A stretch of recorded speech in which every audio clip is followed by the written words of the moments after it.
Hello, welcome to the Steam Release Podcast. I am Dewey Bear, a bit sweatier than normal, and joining me today is, as always, Rody Pie. Hi! Looking quite flush, very red. Yes. Rubalicious. And if you're watching on YouTube, don't forget to give a like and subscribe. Yep, we do always appreciate that. And of course, I would say, like, boil a nice piping hot pot of tea. That's a lot of peas. But it's very hot right now, so maybe just enjoy some iced tea. Brew everything earlier. And stay cool. Have plenty of ice. Mm-hmm. Just have plenty of ice on hand, because it is a scorcher today, and my AC is dead. So you just enjoy watching. You're gonna have a show. But enough of that jibber jabber. Let's go ahead and talk about what we've been playing this week. So, Rody, would you like to go first? Yes, I'm still dipping my toes into Cozy Grove, of course, but I also played two other games. So, the game that I've still got left in my list on Hidden Object games is from the Drawn series. I put it off playing after the first one. So this is Drawn Dark Flight. And this is one I remember a little bit more. And I remember the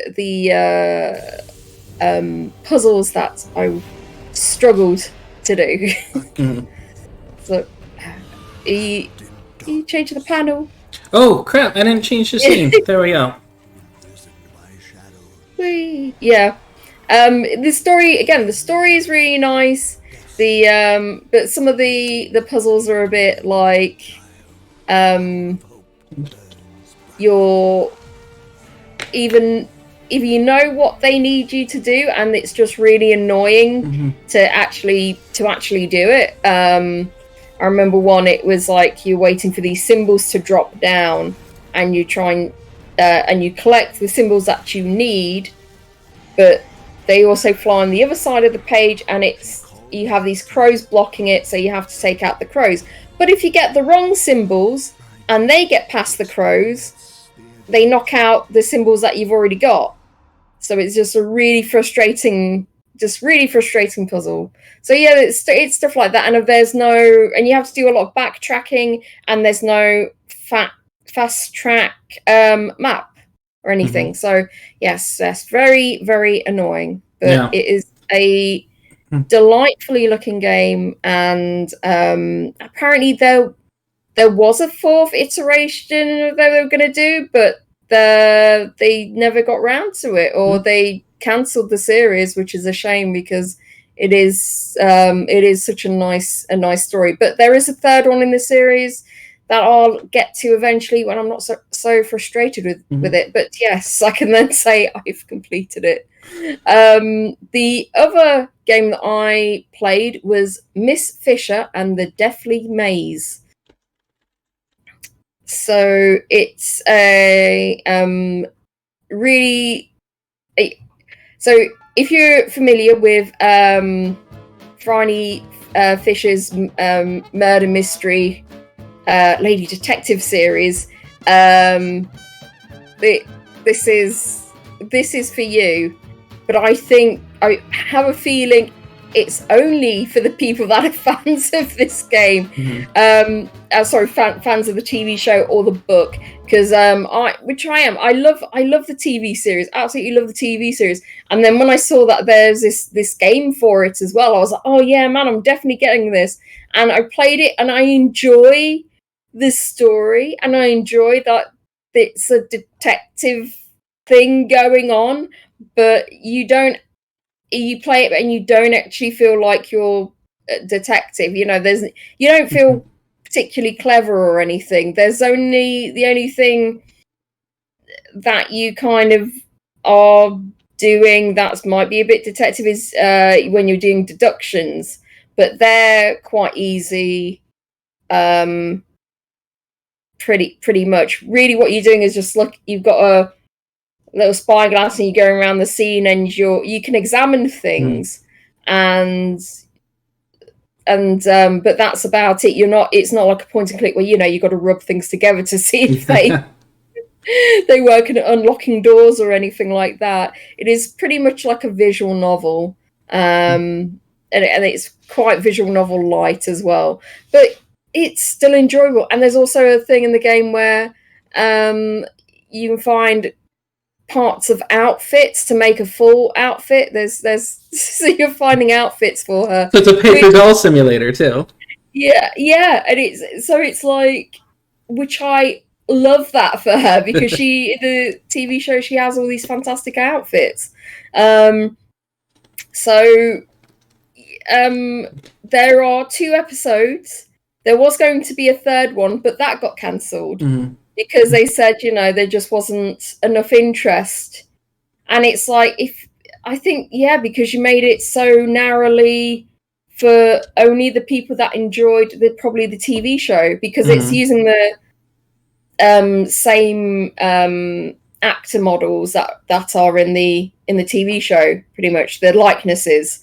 But there is nothing to bring someone in who, say, likes point and click games, or there's not enough there someone who likes visual novels, you know what I mean? So it's like it's a very narrow field of people who like the TV show. On the plus, it's set in the 20s, so yeah. The 20s are like my favorite part of the 20th century. If you can catch this on Netflix or something, definitely give it a watch, because it's such a great TV show. But yeah, that's pretty much all I've played this week. But what about yourself? Well, I tried out Etherborn, which is, come on, if it'll load. There we go. So Etherborn is a gravitational, well, not really gravitational puzzle platformer. It's a weird puzzle platformer. So basically, gravity works normal, except when you hit a curved surface. When you walk over a curved surface, the direction of gravity changes. And because so for some, of course, illogical reason, I don't know, but this game starts out, the tutorial is very easy, to the point where I kind of got the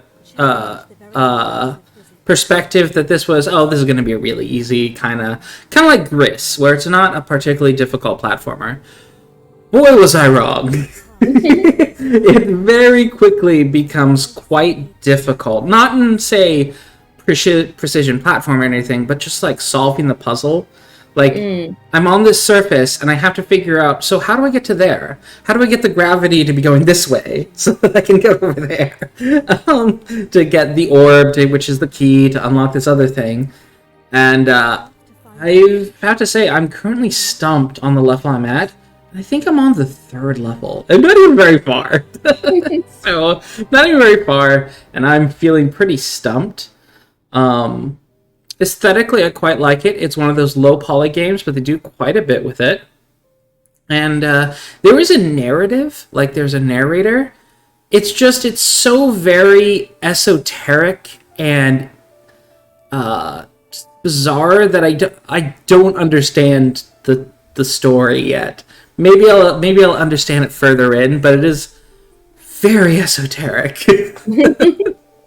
So I think we spoke about this when it was released, maybe, because it seems like it looks quite familiar. Yeah, we did. We did, and then I put it on my wish list, and eventually I got it in a Humble Bundle. And I'm absolutely, even though I am kind of currently stumped, I would say folks who like puzzle games, this is one to check out. Again, it's in a similar vein to Gris. You've got to be in a particular mood for it, I think. But the soundtrack is nice, if at times a little loud. So just be ready with that volume button. If you don't, like, getting to the volume settings in game can be a bit of a hassle, because you have to go back to the main menu and adjust the settings. But, so just use headphones that you have a dial on or something, or I have a keyboard where I can adjust the volume. So I do recommend that, because there's kind of, like in Grist, there's moments when the music crescends and then descends, and you just want to be able to go like, oh, turn it down. But yeah, this came out in 2019, and I have to say I recommend it, even though I'm stumped. Yeah, it's Etherborn, great game. Besides that, another game I tried out and got stumped by, but was far less indie than this. Well, it is still very indie, but it's far more well known. Is Cuphead.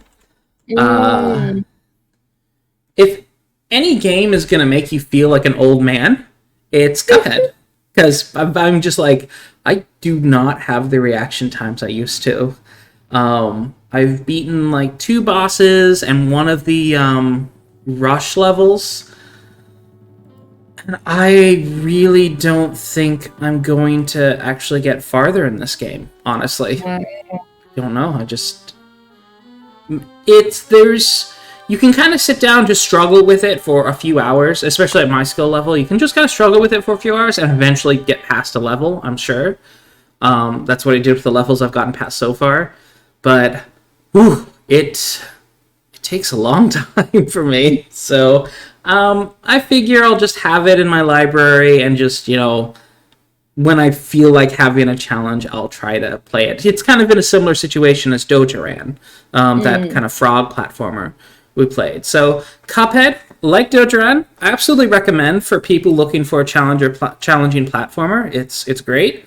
But it is a very challenging platformer, so if that's not your speed, Cuphead's not what you're looking for.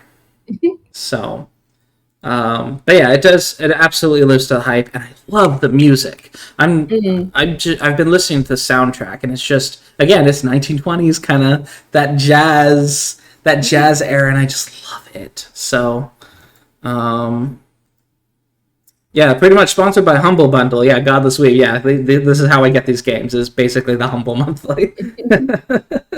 But we're not really sponsored by Humble Bundle. But yeah, that's where I get my games. Besides that, I think that is the games that I played. I'm still continuing Crosscode. I've gotten a bit further. I'm working through the first dungeon in that game. And yeah, it's as good as I remember. And my new build is working great, so I think I will be able to finish it this time. I just had to make a really tanky character, and it's going fine. I'm not struggling on a glass cannon, because glass cannon builds in that game don't work. You're gonna get hit, so don't go glass cannon unless you're a Cuphead 0 damage type player. So, yep. Yet. All right, so with that, I think we can move on to our next section, which is Catchup. So I wanted to keep the Catchup list so short, but there were 6 games that all came out on September 22nd, so I figure we can just kind of breeze on through. So starting with Pendragon. AD 673, Camelot has fallen. The Round Table must rally to save King Arthur. Narrative strategy game from the creators of 80 Days, with elegant tactics and a unique dynamic story every time you play. First thing I can say about this game is just the aesthetic. It's great. It's kind of stained glass, I guess. Not really, but it hints at me being stained glass. Oh no, yeah, it does. It does look like, yeah, definitely has that. Wow, this is surprising. So this is the game that came out after Heaven's Vault. This is what they went with. I'm surprised. Yeah, it is quite a different art style. Let's see, and I think they did they did 80 Days as well? I gotta go over that was in the description. It says from the creators of 80 Days. And Heaven's Vault. So you know how there's certain studios where they just have a style? This studio really doesn't. They just go for except their sorcery games. They all have the same aesthetic, but every property they've done, they just go like, yep, okay, let's throw our aesthetic out a window and do something different. But each time, it looks good. So, kudos to them. Inkle. I mean, it says it's a narrative strategy game, so I wonder, like, how good the narrative is and how good the strategy is as well, because sometimes they don't, like, one is not as strong as the other. So it is a roguelike as well, so that means you're probably not going to win the game on the first round. You're probably just going to have all your characters die and have to continue. So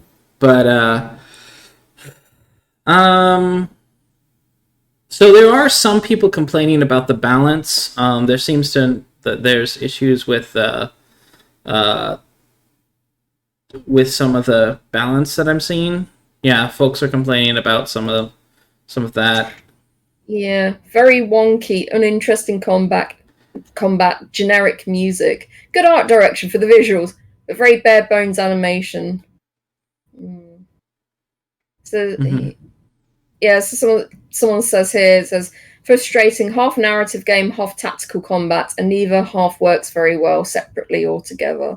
So yeah, my fears. And it seems each run, like, so you get a character, they die, they're permadead for the rest of that run kind of thing.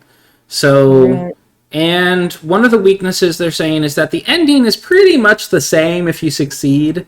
There's not really so much branching, but there is branching through the process of getting from point A to point B. There's branching, but the ending is pretty much always the same, except there may just be different characters standing there. So that's a shame. It's a shame. I don't know. They should. This is like, I really liked 80 Days, and they had such a strong narrative with that, and I really like the choose your own adventure kind of sort of gameplay, and I think they need to stick to what they're really good at, which is, you know, these like more the narrative route than like a game strategy kind of route. I think. Yep.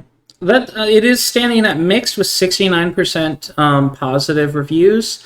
The one thing I noticed though is that the positive reviews tend to be really positive, and the negative reviews tend to be very negative. So it may just be that it's one of those. I heard this description from someone I really liked. It's a Vegemite game, whereas like some people love it, some will just not like it. So, excuse me. And you can get this Vegemite game for $17.99. Pendragon. Yeah, it's at £13.49, and there was 82 user reviews. So yeah, it's not as big as previous games at all, unfortunately. Oh, I said 17. It's $16.99. Whoops. Anyhow, next up is When the Past Was Around. When the Past Was Around is an adventure point-and-click puzzle game about love, moving on, letting go, and the joy and pain of everything in between. I've seen this one around a lot. Sorry, go ahead. Yeah, no, I was going to say, I've seen, I think I watched Sincerely Day play this, or at least I watched part of it anyway. And it's very beautiful. The animation, the drawings, and everything like that. But as you're going along, you kind of going, wait, what's this about? What, you know, it's there's a lot of guessing what's going on. A lot of allegory kind of things going on. You kind of have to be really into it to get what the allegory means. Yeah, pretty much. I mean, I suppose you're guessing like you think maybe they lost someone, and they're going through loss or something. But yeah, it's one of those. But it's really because there's I don't think there's much to read, if there is anything. I can't remember that there was much to read. It's pretty much, there's just music and like animations, and they've got speech bubbles with icons in it, but there's no actual speech, if that makes sense. So, so it is, they do leave a ton up to interpretation then. Yeah. There is a demo. It is standing at overwhelmingly positive with over 1,000 user reviews, and recently it is 96% positive with 83 user reviews. And if you'd like to purchase this, it's £5.79. Yep, $7.99, and of course there is a free demo. So, yeah. But yeah, when they pass around, it looks so pretty. And yeah, I've only ever heard good things about it. So next up is The Girl of Glass, A Summer Bird's Tale. I hit the soundtrack. There we go. Yeah, I can't find the... Oh, yeah, there we go. Yeah, got it. Join Crystal as she sets out on her journey to better understand herself and the world around her in a point-and-click adventure game featuring turn-based combat and hand-painted environments. It had been the best summer of her life, but also the worst. So, this looks like a point-and-click game, actually, or an adventure. Well, that's what they said. They said it's a point-and-click game with turn-based combat and hand-painted environments. But she had found courage. So that's just a strange mashup. Someone who plays a lot of point-and-click games, when it comes to RPGs, I am more of a preferring the turn-based combat than say something like a hack and slash. So that kind of slow, methodical kind of combat might suit more of a point-and-click kind of adventure, because I do hate it if it's like those kind of quick time events that they throw in. Where you're trying to work out puzzles and everything, and then they've thrown in like a quick time event. It just throws things off. So turn-based combat might go with it, but it also seems a bit odd at the same time. Yeah, it's a mashup of genres, but it's also a mashup of art styles. So like when she's traveling the overworld, she looks one way. And then the turn-based combat, it's not so much the aesthetic that changed, but the animation changes. Like, they have really smooth animation over when she's walking around the world. But then in combat, they're paper dolls. It's paper doll animation all of a sudden. Like shadow puppet animation. And then you go to the cutscenes, or like the dialogue scenes, and their portraits don't look similar to the in-game models. So it's three different art styles, and I'm fine with the backgrounds being all painted, because then it kind of like lets you know what's in the foreground and what's in the background. The backgrounds are definitely a different art style as well, but that's normal. But I don't know, it's three different art styles. It's kind of chaotic. But it's starting at 79% positive with 34 user reviews. It's £11.39. I'm just wondering how long this is.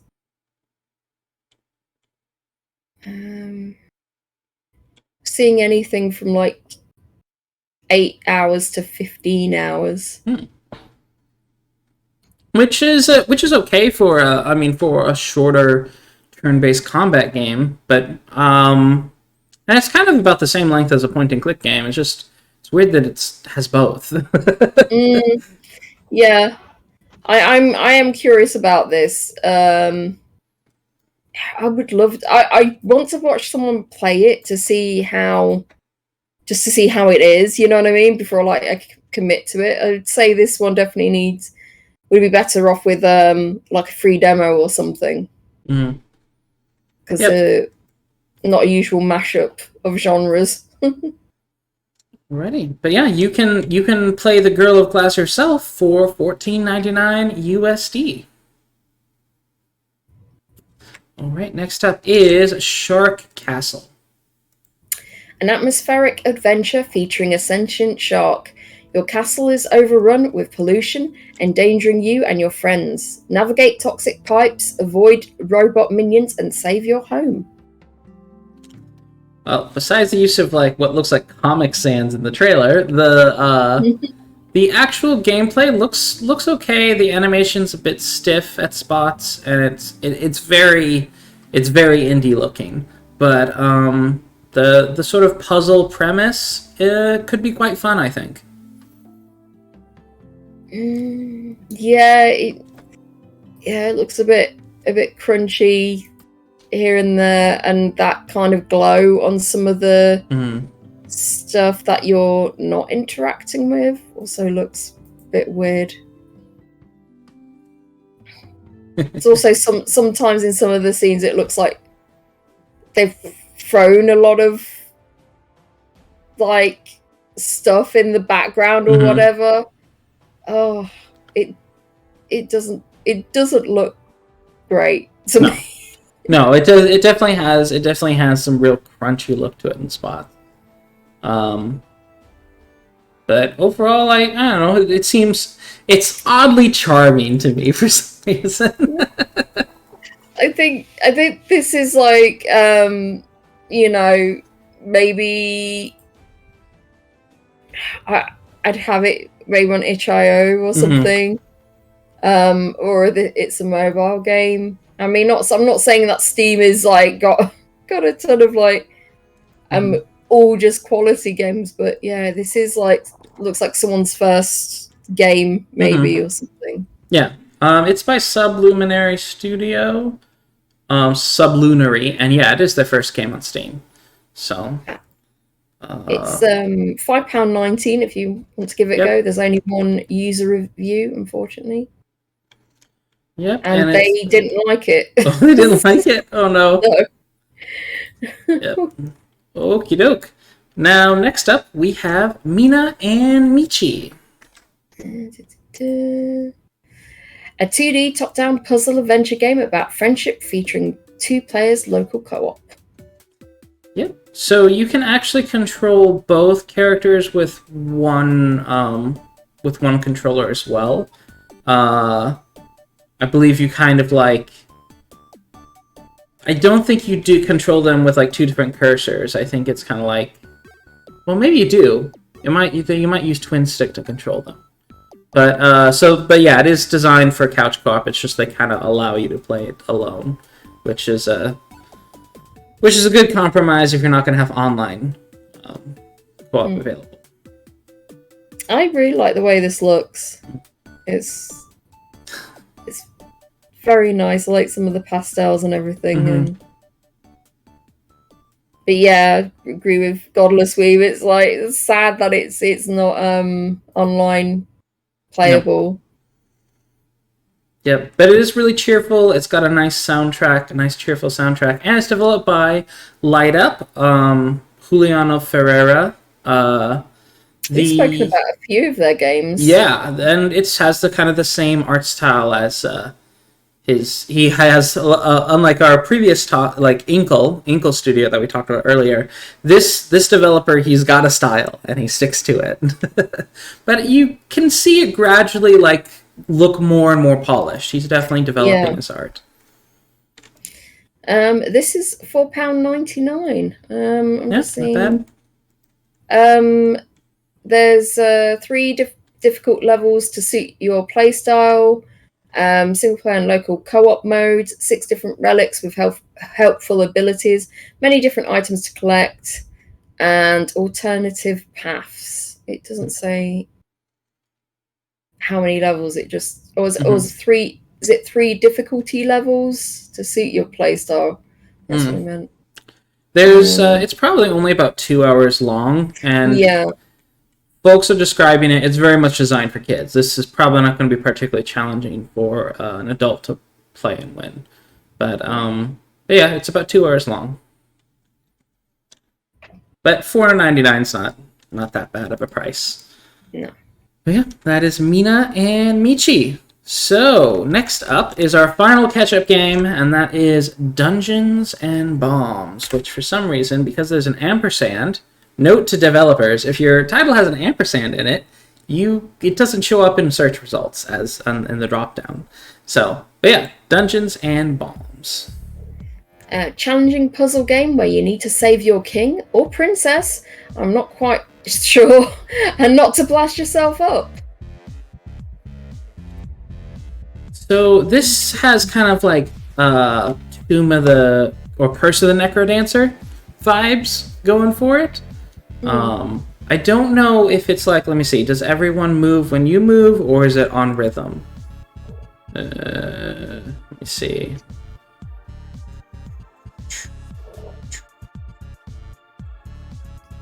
I don't know.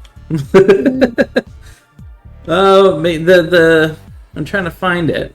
Yeah, it just says 50 entangled puzzle levels, unbreakable laws of logic, explosions, bombs, explosions, and bombs. That's pretty much it. I can't tell if the video, if they're actually having the character just move on beat, or if the movement continues even when you're not doing anything. I think it moves on beat. That is my suspicion. So when you move, everyone else moves. I think that's how it works, and that's why it's more of a puzzle and not an action game. So yeah, but it's looks quite fun. 15 puzzles. It's pretty tricky. Left me stumped. Gets a little scary at times, but other than that, it's pretty mellow. I like the challenge. Okay, yeah, that definitely hints to me that other characters are not moving when you're not moving. So yeah, if it's kind of low key. Right.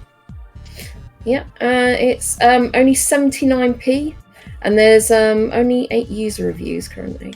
Yeah, 99 cents for 80, was it? Yeah, oh no, 50 levels. So yeah, that sounds quite fun. Dungeons and Bombs by PigeonDev. Okie doke. And now we get to our release list. We have quite a long list this week. There were a lot of releases, including, rarely we find a release from Sunday, but this week I did. Lingering Legacy. The Dark God has ravaged the lands against his brother, letting his demons wage war through the once peaceful world. As the Guardian, you travel the land, purging the foul stain of the demons while in pursuit of the fallen Guardian to restore balance once again. Wow. Hey, Radio Tom. Yeah, it's Hidden Gems. Yep, it's Hidden Gems because we'll occasionally talk about a really popular game, but usually we talk about the less common releases. So that's kind of our focus. But yeah, Lingering Legacy. This one looks, I almost passed this one up just because it's a low poly design, but it's got some like wonky lighting and some weird effects going on. But I thought overall, you know what, a lot of work went into this, so I really wanted to feature it. I don't like it so much, but I can see your argument why you would put it on there. Yeah, and it seems to be an action RPG, and from what I could tell, the movements seem pretty fluid, and I'm a little more than a bit curious about whether it's any good. So, For the Keen look, it does have a For the Keen look actually. Hi, Chi. Yeah. It's £7.19. Maybe it could have been a little bit cheaper. I think. Yeah, $9.99 USD. Yeah. It's developed by AshuniYuki Studio Productions, and it's their first game. What was impressive to me is that they've been continually patching it. So they had a patch on the 19th. So they've just been. Yeah, they had their official release, and they went ahead and patched bugs as well, so I appreciate that.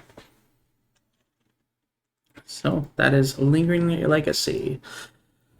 Okay, next up from Monday, August 16th, we have Demon Strikes Back. Demon Strikes Back is a roguelite action game across the abyssal fissure and beat all your foes. Seize their weapons, snatch their equipment, retrieve their relics, and reave their souls. The demon grows stronger than ever. Mm-hmm. This game, the more I looked at it, the more I started to get Torchlight vibes. And I loved Torchlight. And so for that reason, I am quite curious to check this out. Now, granted, it's a roguelite, whereas Torchlight is an ARPG. So there's a bit of a difference there. But I am quite curious. It is mixed reviews, and I was looking into that. Most of the negative reviews were in Chinese, so it was kind of hard for me to tell what the main issue was. But going into their game updates, which they've been doing an update every day since release, just with bug fixes, they've done some balance tweaks, and then they could cause... Let me see, in the training stage, they fixed an issue there, and so they say, "We are deeply sorry to all new players affected by this issue." So, but they're saying they fixed it. So they've been doing updates, and even before their full release, they were just regularly doing updates in early access. So I'm quite eager to see if they have a roadmap or something for... I don't think they've posted one, but if they have a roadmap for future updates, I would be very curious to see that. I do like the price of this. I wish the last game that we spoke about was more around this price, because it gives people more of a chance, especially if they don't know you as a developer or whatever. It gives people a chance just to like dip in and try your game and pick it up, because it's cheap enough. It's only £5.79, but as you say, it's standing at mixed at 54% with 31 user reviews. Yes, Radio Tom, I am very hot today. Thank you. But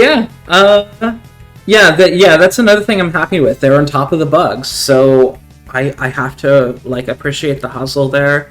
So they know that they released a less than perfect product, and they're working on it. So I've got kudos to that. It would of course be better had they released it without any of the bugs, but if you're a small team, sometimes you just are not able to find all the issues. They are published, however, by Gamera Games, which is kind of a larger publisher. They publish a lot of games. Not really huge games, but they do publish a lot of indie games. So I would... that kind of hints to me that maybe that publisher doesn't do a lot of its own QA, whereas they just kind of provide a label and promotion and stuff. So. But yeah, Demon Strikes Back by WildPlanet. It is actually on my wish list, just because I kind of want to check it out. I'm always looking for another roguelike. Excuse me.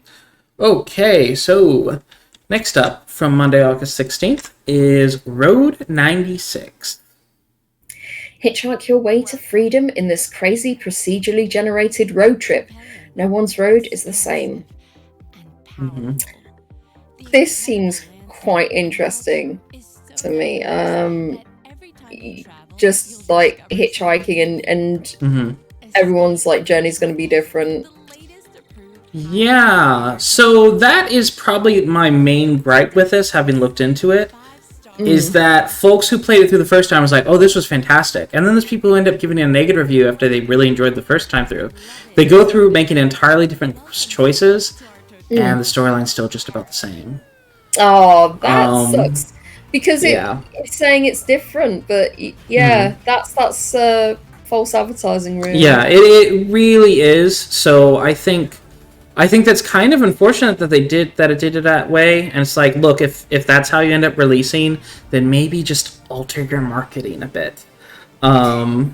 Just say, you could just say it's a narrative about hitchhiking or something. Because people do generally like the narrative and the pacing and the story and the environments. People do generally like that, but the fact that it on the second playthrough, it really doesn't diverge very much at all. When the catch line for your game is there are many roads to freedom. That's your catch line. That's really bad. It's really bad. And I think also because they've charged a bit more as well. It's £16.96, and people will go, well, that's okay, because if I'm going to do like several playthroughs, because each time is going to be very different, then then that's fine. I'm prepared to pay a bit more. But no, if it's just like the same, then yeah, I think that's really bad. Yeah. So if it is like very much kind of a one playthrough, maybe play it through a second time just to see the little differences. Then yeah, I would probably wait for a sale on this one. But it does look aesthetically really nice. The only complaints I've seen about the story is that sometimes it gets a little preachy, but like it's just like unnaturally preachy, because you could present an argument or present a sort of like view or position through a story without being so like hitting it with a sledgehammer kind of thing. Yeah, no, and they're like, yeah. So there is a little bit of that, but overall, folks generally like it. So. Well, it's standing at 90% positive with over 1,000 user reviews. Yes. Way over 1,000 user reviews. Yeah. And I feel kind of weird because it did get mostly positive reviews. It's just that when I looked at that as negatives, I'm like, ooh,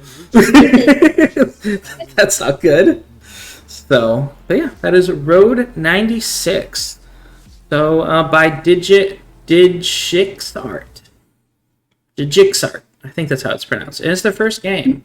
So, quite an impressive first run. Ooh, kidook. Next up is Descent Vector. Race your space pod through a procedurally generated gauntlet of space stations, asteroids, and debris in this single-player sci-fi endless runner.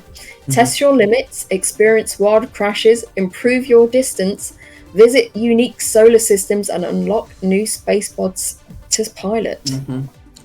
Interesting. We talked about games in this genre, like the I guess the faller games, like you're just kind of falling down a hole sort of thing. Yeah. We definitely talked about other games like this. The issue I have with this, just off the bat, is it's priced a bit more than games in this genre generally are, at least on Steam. So it's like $12.99 at normal price. Yeah. Whereas this seems more like a $7.99 game to me. Yeah, I mean it's on sale right now for 24% off at £7.82. Yeah, and it's like because it's like it's not that complex of a game, so it's just you're just falling through stuff basically. You know what I mean? So yeah, it's it shouldn't need to price it so heavily, I think. Because there's an arcade system, and there's some progression where you can get different pods and stuff, but this is essentially just an arcade game with an arcade mode. I'm not seeing multiple modes. It's not like there's not also a rail shooter or like it's not kind of a collection of game types that are in this setting or whatever. It's just this. That's it. Yeah. Which is fine. But I don't know if it's really a $12.99 game, at least in my personal buying thing. But yeah. It's developed by Heavy Pepper Incorporated, and there are reviews from people who received it for free, and all three of those are positive. And I don't doubt that it's a perfectly fine game. Yeah. Because if you like those kind of games, I think it can be quite fun. But yeah, it's a bit steep. Yeah, and I think that's why it doesn't have any reviews, because it came out 6 days ago. So 5 days ago. So Descent Vector. By Heavy Pepper Incorporated, who also developed they're developing Final Vanguard, which is also a space game, but is a shmup, so a shoot 'em up. And it also looks quite nice, and it has a similar aesthetic. Hey Raven Quick, thank you for the sub. Oh, thank you, Raven Quick. I hope you're doing well. All right, from Tuesday, August 17th, we have Greak with an A, of course, because. Yeah.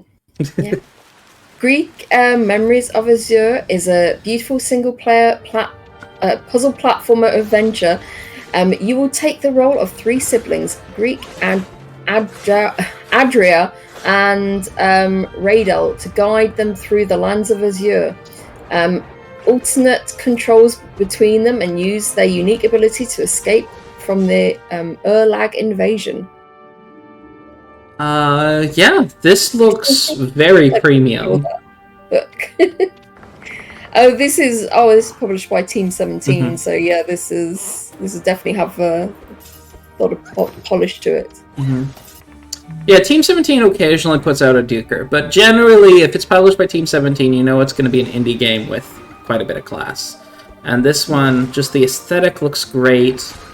It has a kind of what's that game? A Hollow Knight. It's got kind of a Hollow Knight feel. Yeah, definitely. Yeah, and I love the idea that it's siblings. I feel like sibling storylines aren't common enough.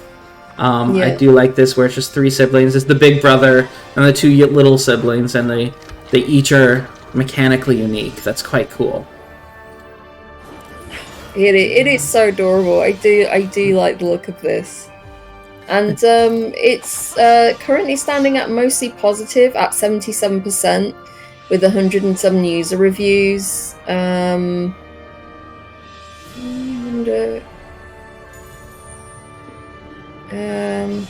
Someone says, this is one of those games where it looks good, but the gameplay doesn't make up for the presentation. Controlling multiple characters feels awkward and frustrating at times because of the different jumps or the area layout, making you having to constantly leave one behind, even if you're not doing a puzzle. Hoping they don't get attacked or killed off screen as you're slowly traversing the area twice in a row.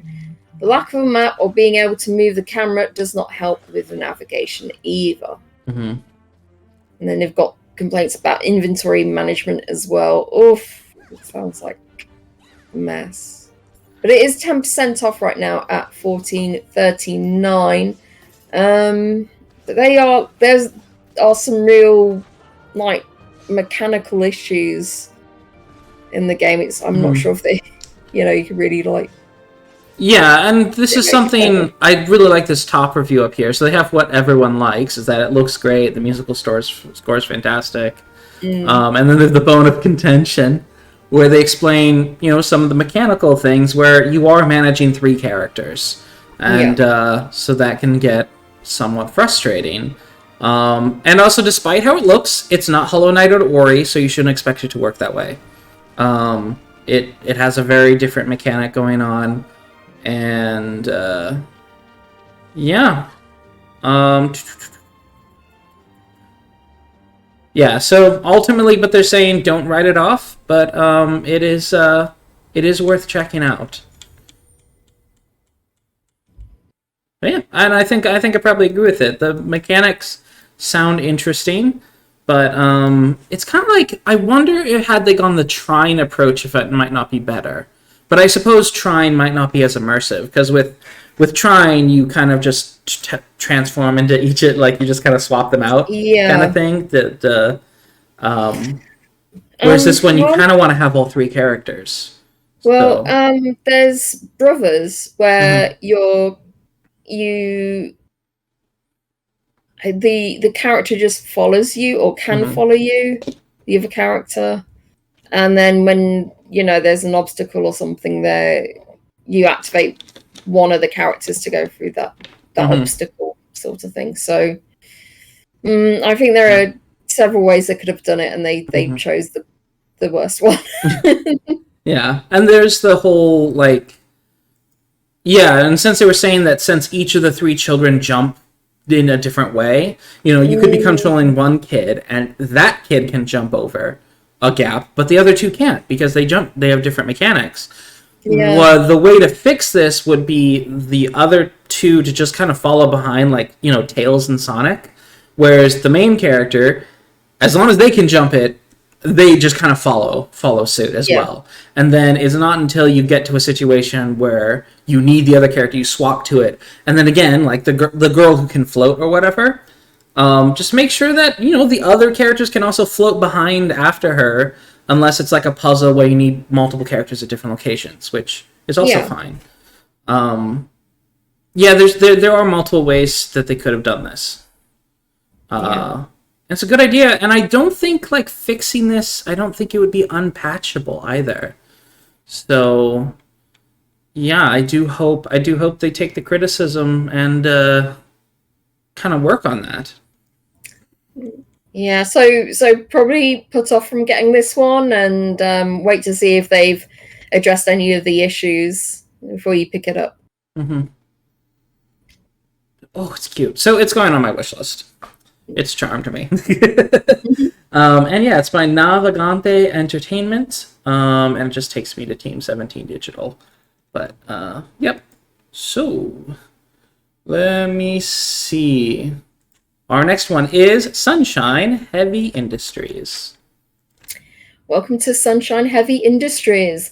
As a new spaceship engineer, solve increasingly tricky design puzzles for your own personal style, manage customer demands, juggle budget and ship performance, and survive the questionable decision-making skills of your business partner. So yeah, basically you're running a shipyard and you're building ships per the demands of your customers, which is quite a neat, because there's these kind of shipbuilder games where you then take them out and go, like, fighting and stuff with them. But this one's kind of interesting. It's like, no. You're building the ships for other people to use. That's quite neat.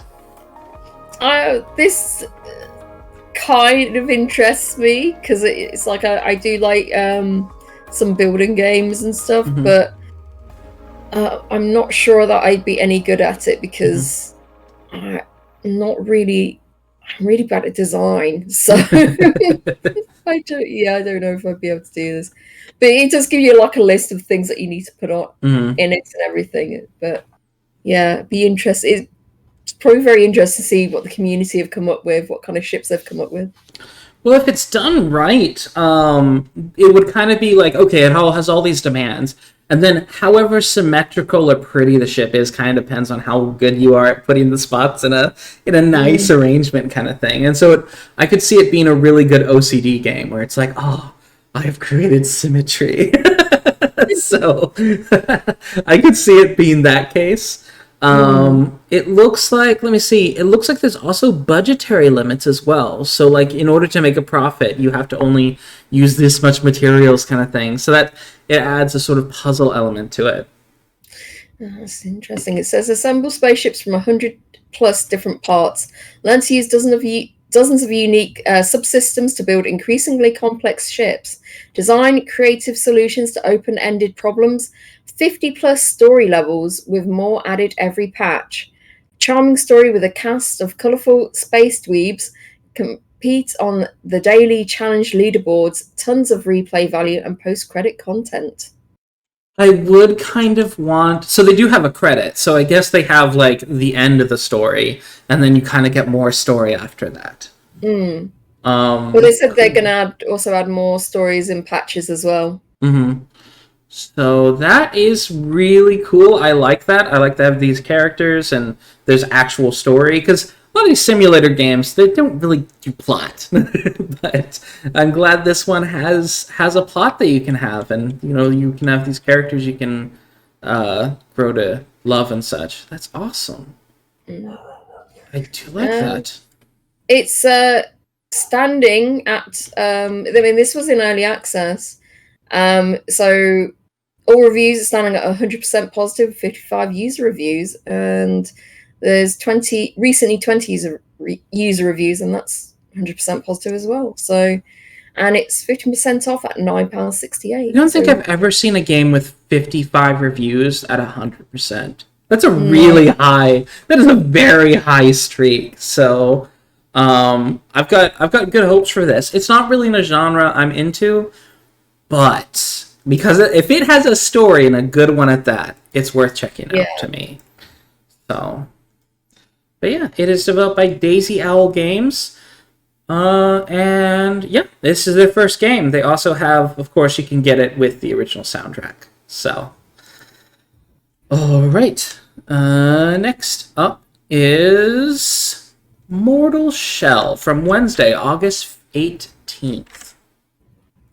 Mortal Shell is a deep action RPG that tests your sanity and resilience in a shattered world. Your adversaries spare no mercy, with survival demanding superior awareness, precision, and instincts. Possesses lost warriors, track down hidden sanctums of the devout, and face formidable foes. Sorry, possess lost warriors. Yes. Yeah. So this was originally featured on, I think it was like summer. It was like a summer indie game fest or something, I think. I think this was featured there with a trailer, and I actually didn't recognize it at first because they have a brand new trailer here. But yeah, I'm pretty sure it's the same game. And so basically, you're just this creature and with no armor or whatever, and you just kind of possess corpses. And when you possess the corpse, you get that person's abilities or something like that. So interesting. And there's all these different shells that you can wear. So that's really.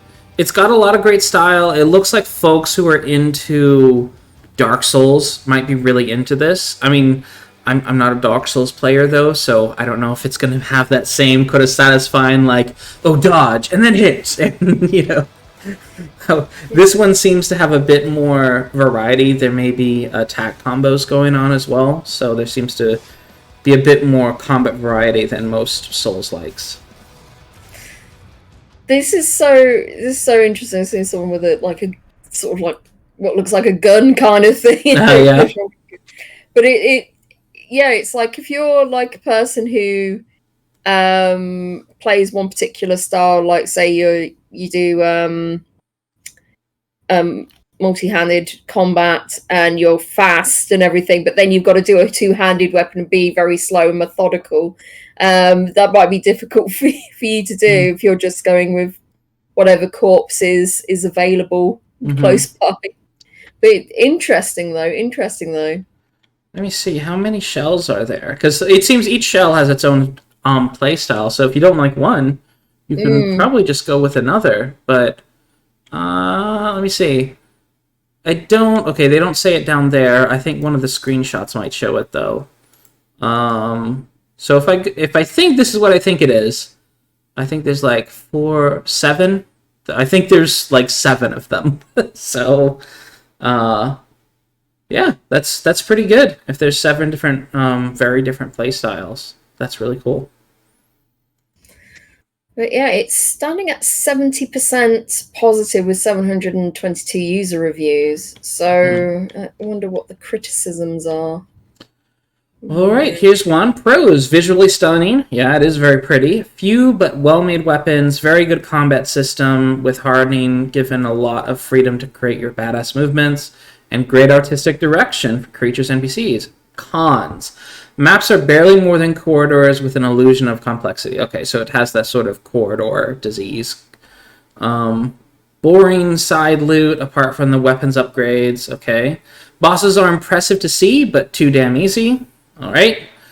Unforgiving padding in the form of inane backtracking after killing one of the 3 main bosses. It's quite short. Finished it in 10 hours. Let me see. How much is this? 10 hours. It is $26.99. Yeah, it's not cheap. It's 10% off right now at $22.49. Full price is about 25 quid. So I'm not sure. I wonder if they have a if they have a patch cycle. I wonder, are they playing a patch cycle? Well, they are doing like a free DLC right now, so it's limited time offer. So they have got a DLC. Oh, it's a roguelike expansion. Interesting. So basically, it turns it from a Souls-like into a roguelike. That's kind of cool. I'll admit to that. That's just throw a roguelike mode. And that, of course, the nice thing about roguelike is it's going to provide you a lot of kind of repeatable content, provided it's not just kind of rehashing all the monsters that are already in the game, and it's got some unique stuff. That would be my caveat there. If it actually feels different enough from the base game. But yeah, Mortal Shell looks beautiful, but yeah, there seems to be a few problems, but the combat is apparently fantastic. So, alrighty, that is Mortal Shell. Next up, we have Cosmo's Quickstop. Cosmo's Quickstop simulates the fast-paced thrill of managing a gas station in space. Upgrade your services, please alien customers, and complete your daily chores through simple mini-games that add up to a hilariously frantic experience with solo or couch co-op play. So, similar to Among Us, it has all these kind of mini-games where you have to run around and accomplish those as quick as possible. But I've heard it described that it's kind of like Overcooked, but it is like a single player or split screen co-op. So, but yeah, it's got all these kind of wild things you have to run around and manage. It's a shame because I would like this if it was more like a relaxing kind of game, like you're managing like a gas station in space, but in chill mode. Yeah, this one seems to be really chaotic, actually. Yeah, this is a stress simulator. But I do like the concept, though. It's very different, and I like the characters. I like the fact that you have to deal with customers as well. Absolutely. Cosmo's Quickstop by Big Sur Games. It's at 100% positive with 24 user reviews. So those stress sim fans really seem to be into it. That's good. Yeah. Okie doke. Now it is 10% off right now at £13.94. Yeah, $17.99. It's a bit pricey. I'm seeing like a 35 hours on one player, but wow.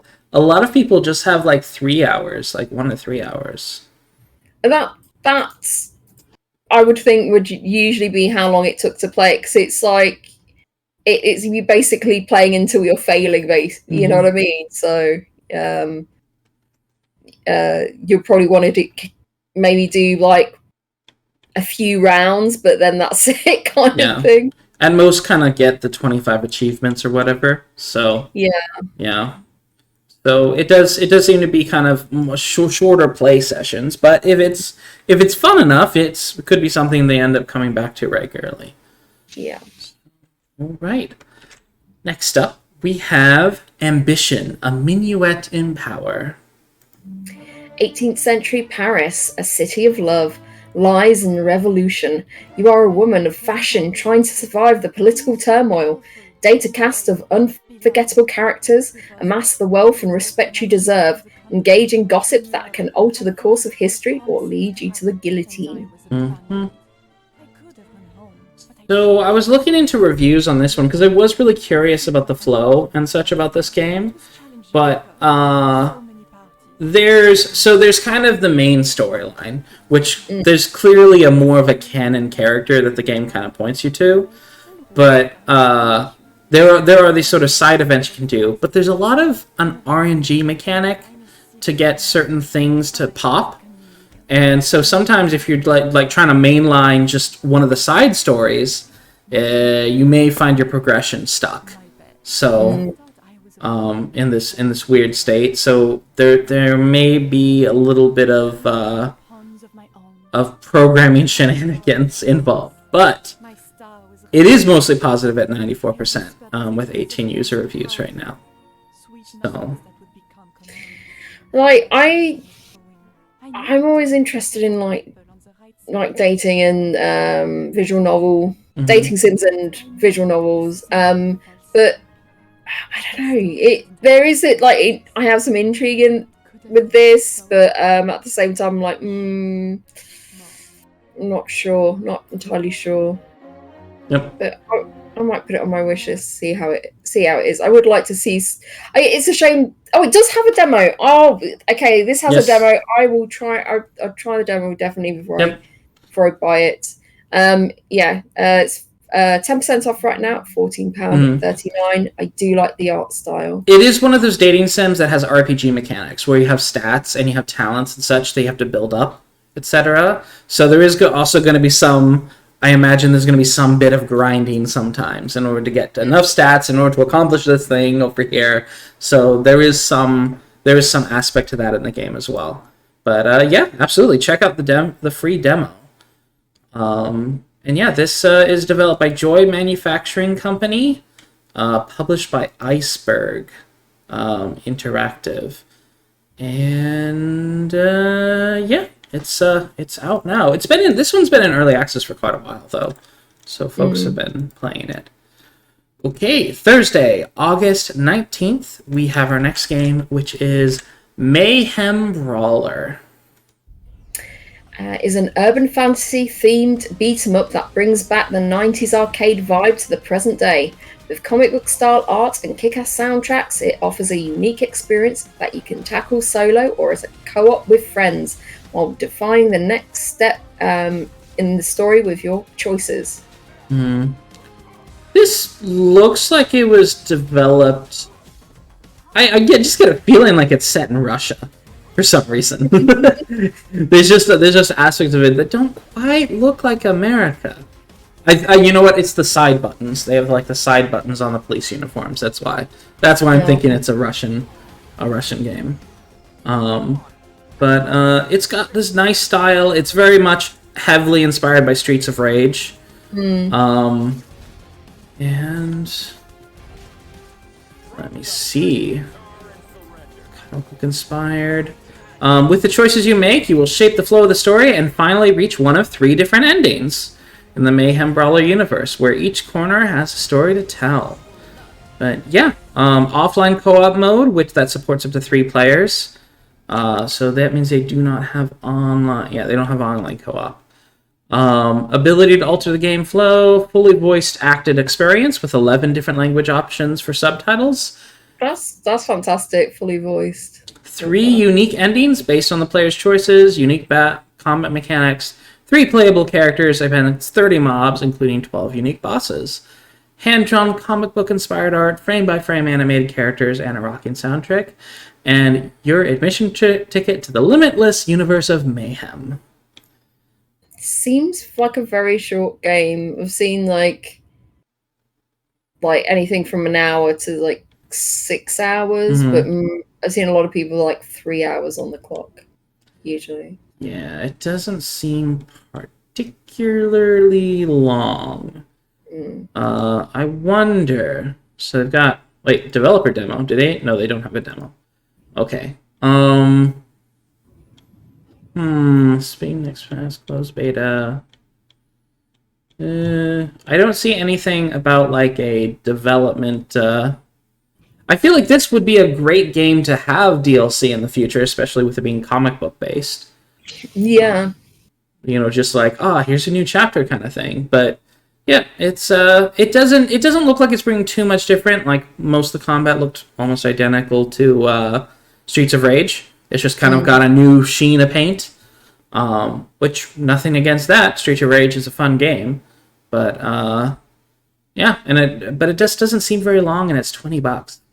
Yeah, it is standing out very positive with 82%. It has 80 user reviews, but yeah, it's £15.49. Yeah, I found like a lot of these like brawlers are very they're quite pricey. As I kickstarted one because it was based on this film that me and my brother used to love, but it was like 2 hours. And it was just, and it was quite pricey. And I was thinking, wow, I kickstarted something for like 15 quid for 2 hours. Yeah. It's crazy. Yep. Style, it's got it, but I just feel like it's not so much I want the price to be lower, but I want there to be more content. That's the main thing. Exactly. Yeah, I'd be happy paying $20 for a game like this, but just just give me a few more hours of enjoyment kind of thing out of it. So at least like a minimum 6. But here it seems that that's the maximum. All right, that is Mayhem Brawler. Next up, we have Recompile. This atmospheric Metroidvania hacking adventure lets you take control of a semi-sapient program struggling against deletion. In the sprawling 3D world of a mainframe, Recompile features intense combat, tight 3D platforming, superpowered abilities, and an environmental logic-based hacking mechanic. Mm-hmm. And this is currently standing at mixed. Yeah, this was a highly anticipated indie game too. So the reason it's mixed, I found, is that it is somewhat, a lot of folks are complaining it's not really intuitive. You kind of get to a point where it's like, wait, so what do I do now? And it really interrupts the flow of the gameplay. Because also suddenly you end up having to do these like puzzles, and it's just like, oh, but the action's really good. Or sometimes people like the puzzles, and then it's just like some of these action parts can be really punishing. And camera controls. A lot of people do not like the camera controls. That's a shame, because it does look really good, and it looks like, you know, a lot of love and effort's been put into it, and it's just like, oh. Also, over the course of the game, it changes its genre like 2 to 3 times. Like, it becomes a different game. Yeah, reading that description, to me it sounded like they'd thrown in a lot of things, and which I felt weren't necessary, maybe. Yep. But it's one of those things. If they had those like different like genres or whatever thrown in all together, and it's mashed up all together as you go along, instead of like changing how the game is. Like a third of the way through or half the way through, you know, keeps changing all the way. It's like, well, hang on a second, I was enjoying this part. Yeah. Now you changed it. Why did you change it up? Yeah, I can see the frustration. Yeah, so unfortunately it's got mixed at 67%, and it is currently 10% off at $17.99 USD. Yeah, 10% off at £13.94, and it has 40 user reviews. 40. Alright, next up we have Blackout, The Darkest Night. Load. There we go. You have been part of something terrible, something so unspeakable that caused you to black out and forget all the events from the past few days. Now you are faced with the choice of going after the truth, facing the shadows that hide within our world, or trying to forget and leave all this behind. I really hope that hints that there's actually 3 different endings. Like one where you're just like, no, and just I am not gonna open that cursed artifact, and I'm just gonna go home. I hope there is a proper 3 endings. This is right up my street. Yeah, I'm very interested in this game. It looks. Like, you know, I love that kind of like Lovecraftian thing. I love detective games. What makes it an RPG then? Is it? There's a tag that says it's an RPG. I am curious about that. Sometimes it gets smacked on to like story-based games. It's like, oh well, you're playing a role. It's like that's not what that means. It's not really what it's talking about though. It says it is an hour and a half to 2 hours for the first playthrough, and there are 5 different endings. Oh, 5 endings! Nice. It says, "Is there a good or canonical ending?" No, there is no good ending. So expect to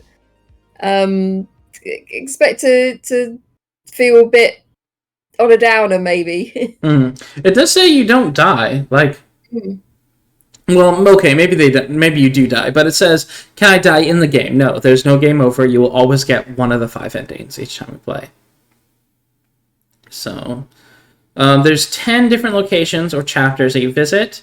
There's also an epilogue, so in total there are 11 chapters. Will I be able to visit all locations in one playthrough? No. Some locations are optional and some are mutually exclusive. That said, some locations are obligatory, so you'll always see the main part of the story on a playthrough. So, Okay. So with being about an hour with multiple playthroughs, $5.39 looks okay. Yeah, 10% off right now at £4.31.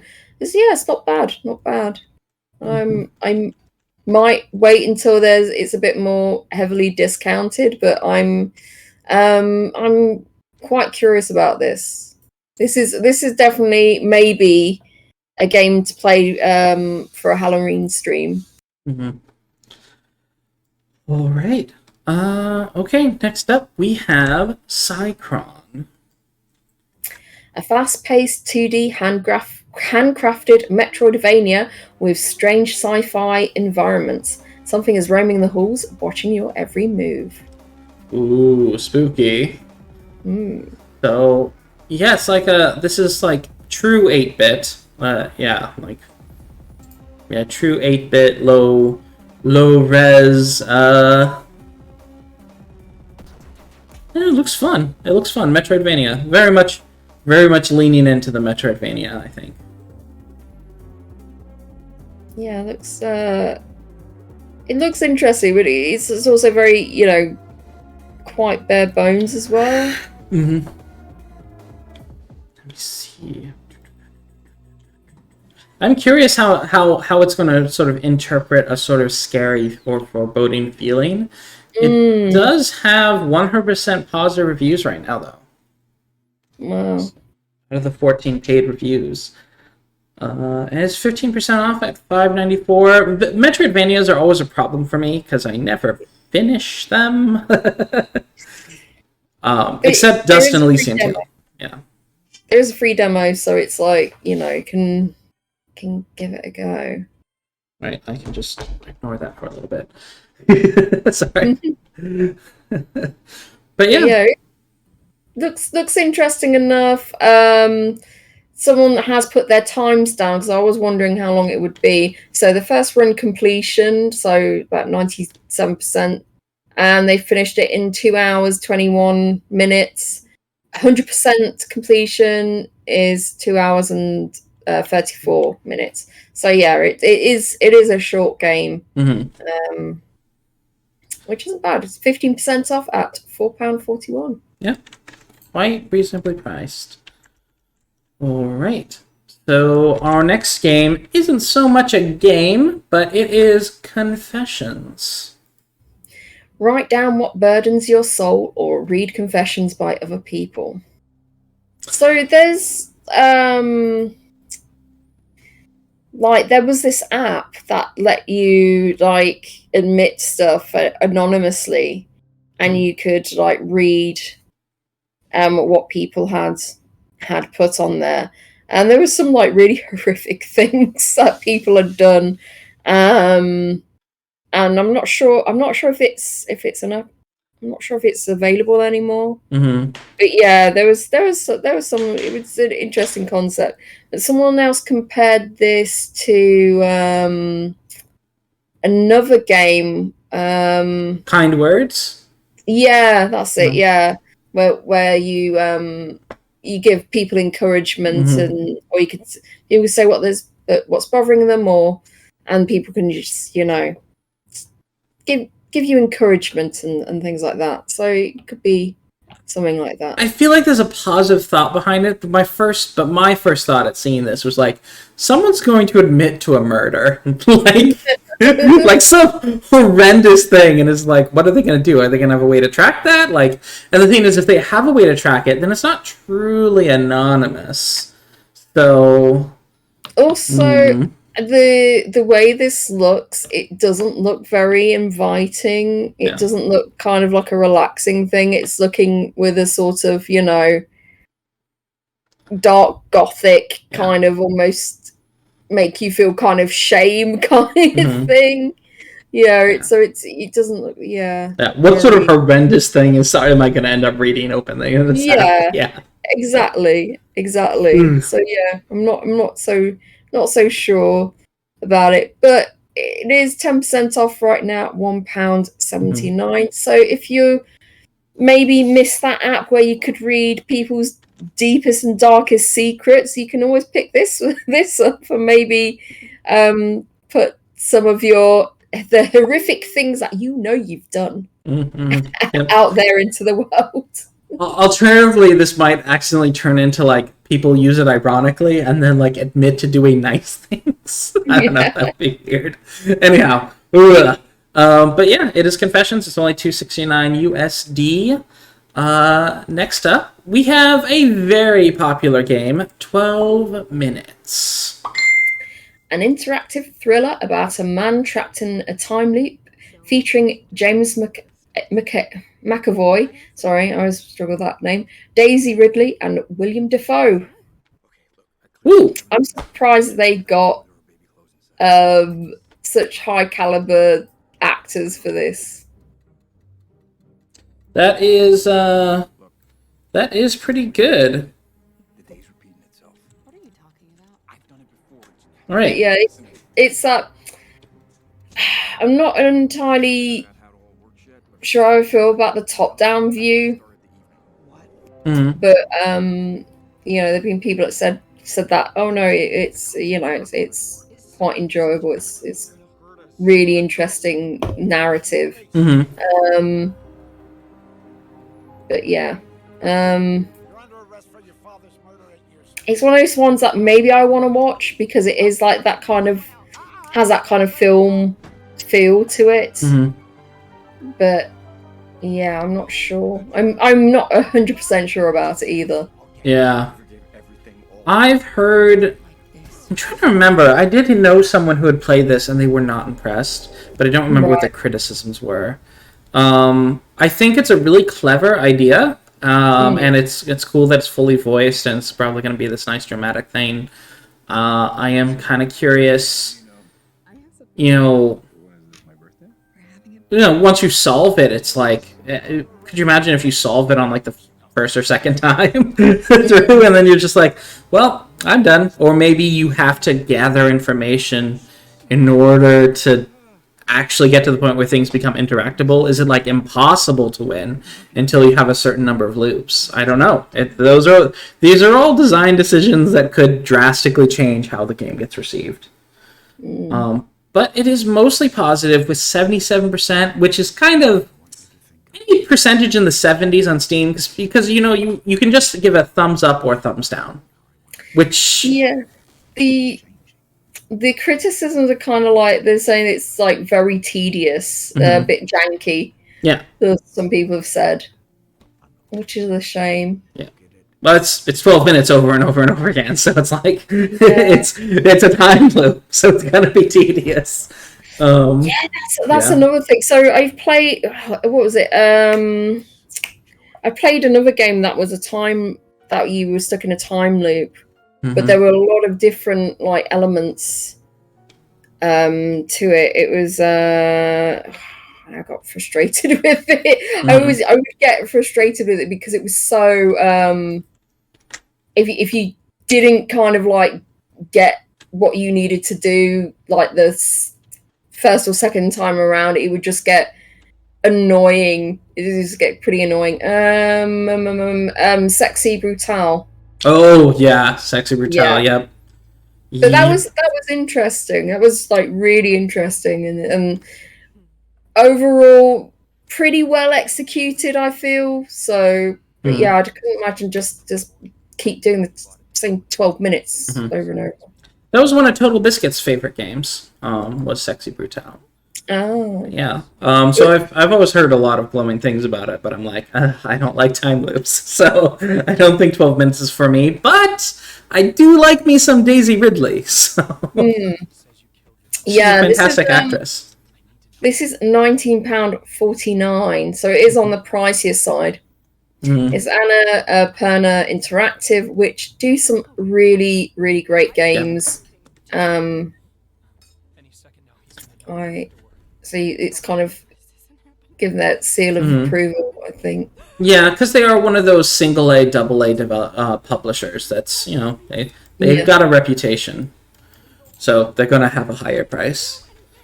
All right. But yeah, that's 12 minutes. Next up is from Friday, our last day of releases, August 20th, Arietta of Spirits.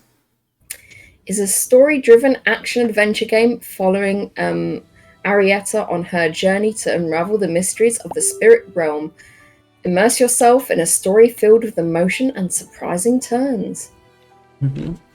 And though there isn't a link to the demo on this page, there is a demo for this game. So it's just they don't have it linked on this page for some reason. But yeah, so I like it. It's got a very nice Zelda aesthetic, beautiful pixel art, bright colors, nice character designs. I need to silence. Everyone wants me right now all of a sudden. So, but yeah, it just looks fantastic. I quite like it. I'm a little annoyed that a lot of the enemies are all just purple, but yeah, they use like that purple a bit too much. I feel it's I kind of like the look of it, but there's definitely some crunchy elements to it. Okay. I don't know. I wish it. There's certain things that I wish like had better textures to it, especially some of the actions, animations. Yeah, and for example, the grass here is just flat, and then the mud here is flat. There's no texturization to it. But then the trees are great, so it's kind of this mismatch. Because you know, like now there's just so many great amazing looking pixel art things. When I look at this and say, oh yeah, that's quite nice, but then you see some other parts and it's just like, oh come on, could you not work on this just a little bit more just to make it look make it pop a little bit more? They're saying that it's starting at 94% positive with 38 user reviews. Yeah, doing great. So those looking for another Zelda-like and just I just want to, run around in a fantasy world. Arietta of Spirits may be your game. It is $13.49 right now at 10% off. Yeah, 10% off right now at £11.69. Yep. Arietta. Next me. Help me. Sorry. Come on, load. There we go. Become a psychiatrist. Talk, counsel, and treat your patients. The mini-games and dialogues will change depending on your choices. Hurry, your patients await you in Help Me. So, these, are animal people that you're counseling, which I'm just kind of wondering what sort of humor is going to be in here, because, the lion's like, I ate my best friend. The gazelle, we were great buds, and then I ate him. I don't know. I don't know what they're going to go with that. He says, Doctor, I thought about this many times, but I do believe that I am a fish. Okay, then. Oh, my word. So, yeah, you're basically a psychiatrist just helping out, anthropomorphic animals, solve their problems. Interesting. I find this quite interesting. I'm wondering about the narrative for this. It seems quite. It just seems really weird, but yeah, I'm into this. It is 79% positive with 173 user reviews. At least in early access, there was an early access English review saying that the translations are really bad in English. So I'm hoping that with full release, they ended up giving a proper English translation. Let me see. The full version with all characters of Help Me has been released. Enjoy 7 characters with various stories and 5 types of mini-games. The difficulty of the mini-game has been adjusted based on various options. Ooh. That's a grammatical error right there. Table tennis can be found mainly in the closed psychiatric ward. Thank you. I don't know. There's some grammar errors in their full version release, so I'm not sure. Let me see. Ooh, they've got update notices. Anything about translations? I'm not seeing anything about. I'm not seeing anything about updated translations. They could have done it earlier, but hopefully, I am really curious whether, because I don't see any current English reviews that discuss the translations, and that is it for a story-based game. I want to know am I going to be reading English and like kind of broken English? If I am expecting that, maybe it'd be okay. Maybe I can parse it, but yeah. But it's £13.99. I wish it was like maybe a bit cheaper as well, because it's and I think there was like a weird thing with the price, because they said official release date delayed due to Steam's 30-day price clause. So yeah, interesting. So let me see. So you have all these appointments you need to count. You need to. Oh yeah, it was cheaper, but on release they increased the price. Oh, okay, yeah. The official release. So it's $17.99. Yep, but I don't know. It's kind of interesting. You can prescribe drugs, it seems, and then there's all these. You have all your appointments, so it very much seems like it's set up as a psychiatrist sim. Help me. By UnicON. UnicON. Yeah, this is the first game on Steam. Nice. Next up is Wrestledunk Sports. Wrestledunk is an explosive, colourful collection of super competitive multiplayer sports games, face off online or locally with up to 8 players. Get into it. Yeah, so basically you're a bunch of these little rectangles, and there's all these different mini games. Some of them are kind of like Smash. You've got dodgeball. You've got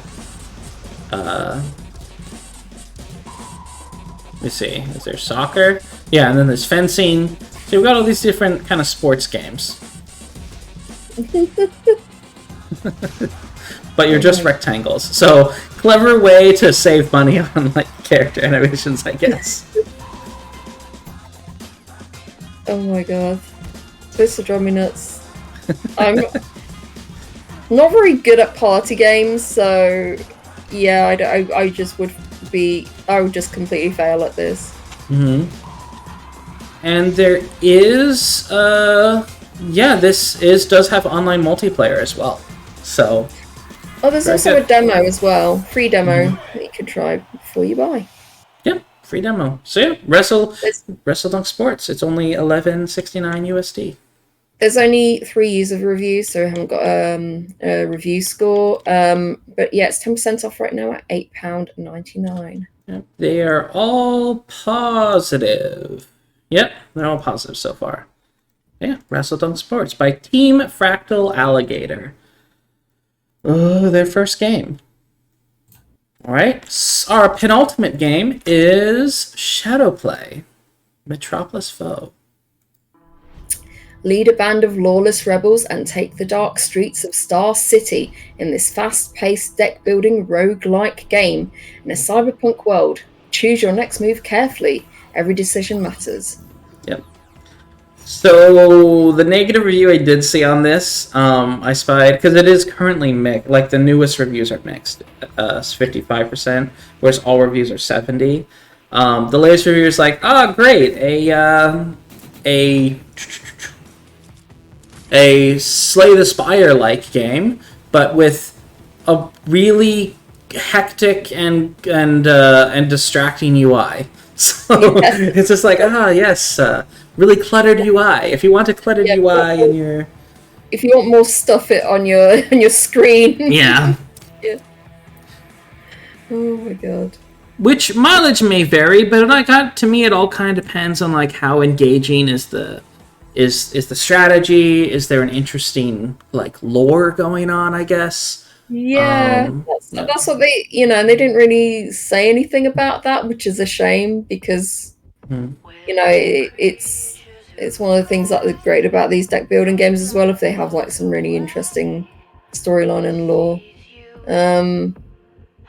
But yeah, but it is only like £4.67 right now because it's 35% off. Mm-hmm. All right. But, So yeah. basically, you choose 3 companions. Well, you choose your player character and then 3 companions, it seems. And then, but there's like 4, 5, 6, 7, or 8 characters. And that kind of, I imagine that's going to change some of the narrative depending on which ones you choose. Interesting. It's got a style, that's for sure.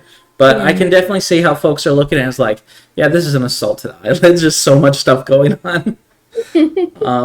But it's definitely sticking to that cyberpunk theme. Yeah, it looks interesting. Again, I'm curious about the narrative, but yeah, it's fairly cheap. So if it's something you're interested in, maybe pick this up and give it a go. Yep. Yeah, it's 35% off, $6.49 USD. Fair price. I don't know if I'm gonna pick it up. I feel like I've got my collection of card games, of deck builders and such. I just don't really need anymore. I'm getting more into RPGs right now. But yeah, it looks like it could be very fun. Next up is our final game, Markus Ritter: The Lost Family. Play as Markus Ritter in this short full-motion video game in the style of the famous 90s point-and-click adventures. Yeah. I've seen reviewers basically kind of reiterating that, yes, this does feel like a 90s point-and-click. They definitely captured that. The acting in the trailer, I mean, I watched this last night and I was in hysterics because he's just like, there's supposed to be kind of like a ghost or something like that, and he's like, like, it's very much like overacting kind of theater acting. yeah. Yeah. And yeah. And the trailer is just music. You don't get any there's no voice going on like that. Oh my god. It's just, but you could like just do a voiceover for him and just going it's it's like it's kind of hit that so bad it's good, baby. Yes. Yeah, oh my god. I put this on my wish list just because of that. Because it looks so bad, it's good. Oh my god, it is. And it's free as well, so it's that makes it just even better. And one of the things that the reviewers have put, that quite a few of the reviewers have put, is that the acting. It's just just so great. But this is set in Vienna as well, and it looks like some really beautiful locations. So maybe give this a playthrough if you want to have see some really beautiful locations, enjoy some nostalgia of 90s point and click, and also maybe have a little bit of a chuckle at the acting, which is probably what I'll be doing, maybe with some people on stream at some point. I really do want to give that a go. It's a couple of hours long, or just over an hour long, I think. Yeah, the ghost acting is the best I've seen so far. It's literally just one scene. But oh my gosh. It's oh my gosh, that has me in stitches. All right, but yeah, that is. Know when I'm gonna play it, so you can recap. Yeah, I'm gonna have to watch that. But yeah, it's by Flimmersoft, and it is Flimmersoft's first game. But yeah, Markus Ritter, and you can get it for free. I hope it's not their last game. I hope they do another one of these. I suspect this is the beginning of a larger project, and this is kind of like a prologue, maybe? I don't know. It seems to be testing the waters, because it is free, and they do imply here, the game developed as a fan project made by 2 people over the course of 1.5 years. The short adventure played the first chapter in Marcus's quest to become the person he was always supposed to be. So it's just the first chapter. There's gonna be more. Like this, you're not gonna get off. What, Mr. Bones, Mr. Bones Drift. Like it's gonna keep going. The story's gonna keep going. Mr. Bones Wild Ride. That's what it was. I remember that meme about roller coaster tycoon. Anyhow, I am. That is the release list. So let's do the best of the week, and then I'm gonna take a shower. A cold one. Just a cold shower. So, with that, our best of the week panel. There we go. What was the very best game of the week in your professional opinion? So I think from the catch-up list, maybe When the Past was around. I think I'd definitely pick that one. I've seen like Sincerely Day play. It looks interesting enough, and I might pick it up eventually. But I think you have to be in one of those contemplative moods, kind of thing. It's more of almost like a visual novel than like a proper point and click game or something. So yeah. On the release lists, so there's a few things I decided to put on my list. Road 96 is an interesting one. I'll probably wait until that comes down in price.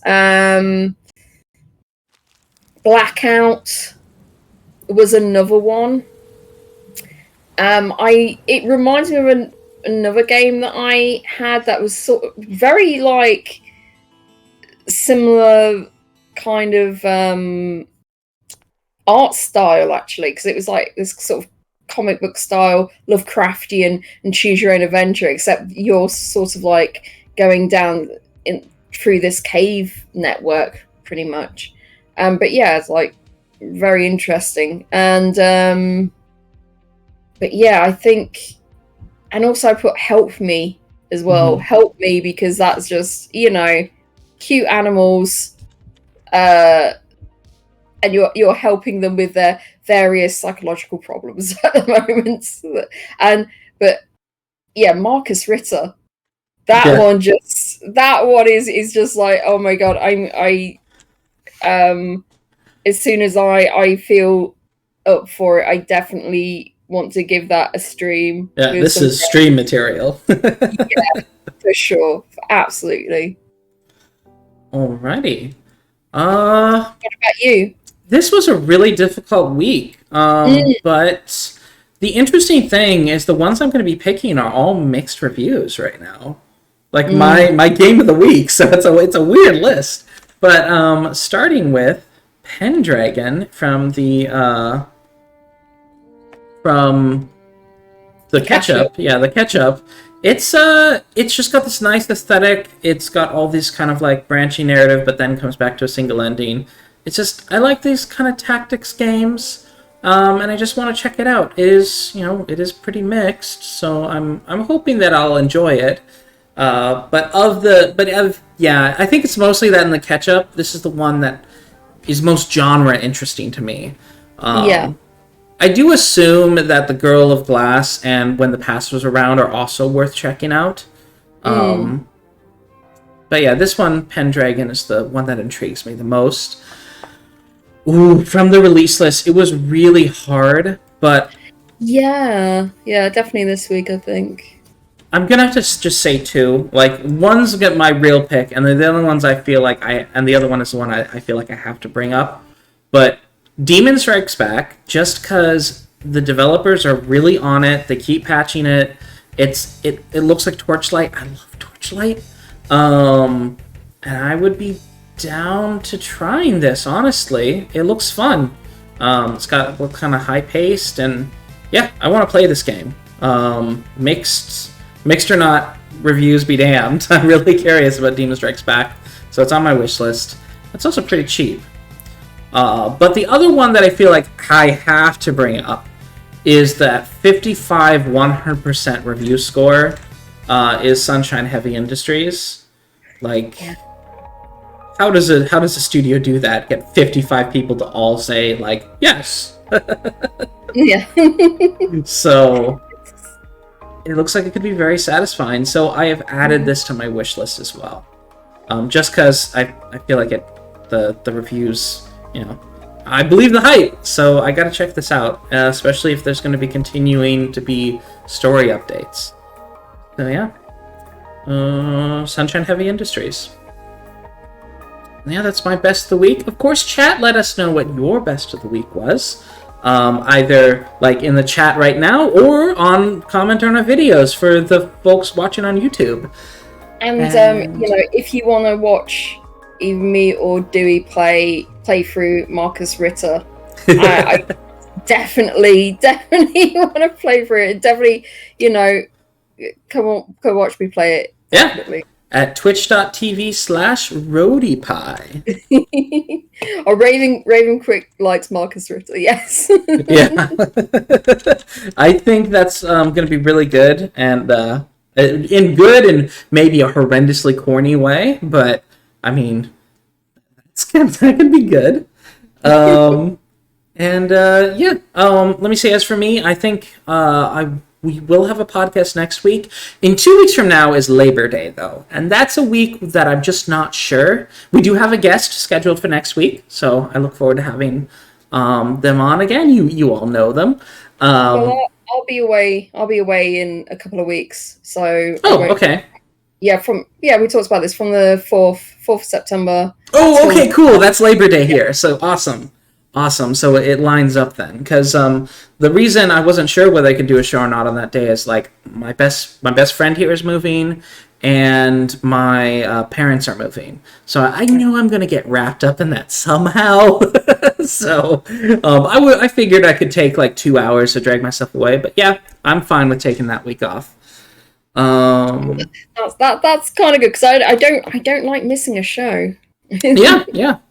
And of course, let me see. We have, I guess that's pretty much it. Just follow us at Twitter at podcaststeam.com. And of course, our curator page. Let us know what you think. And we do also appreciate, for those devs who may be watching, you do appreciate it when you send games to us, but sometimes we just, it's just not in either of our expertise. So we may go like, we're not gonna review this one. So, yeah, like we did have a review copy for Confessions, but before any of us could like make a decision on it, they took it away from us. So which is understandable at launch, so they were ready to get people playing it. But yep, and of course we've been away. But yeah, I look forward to next week and more games to talk about, more releases. Eastward is on its way, so we're gonna of course talk about that. And it's been awesome. So please like and subscribe. Check out our curator page. Let me put that in. Oh yeah, the link. Yes, the link. The link. There you go. I forgot to open up that notepad. But yeah, awesome. Thank you. So bye bye YouTube. Take care and don't forget to like and subscribe.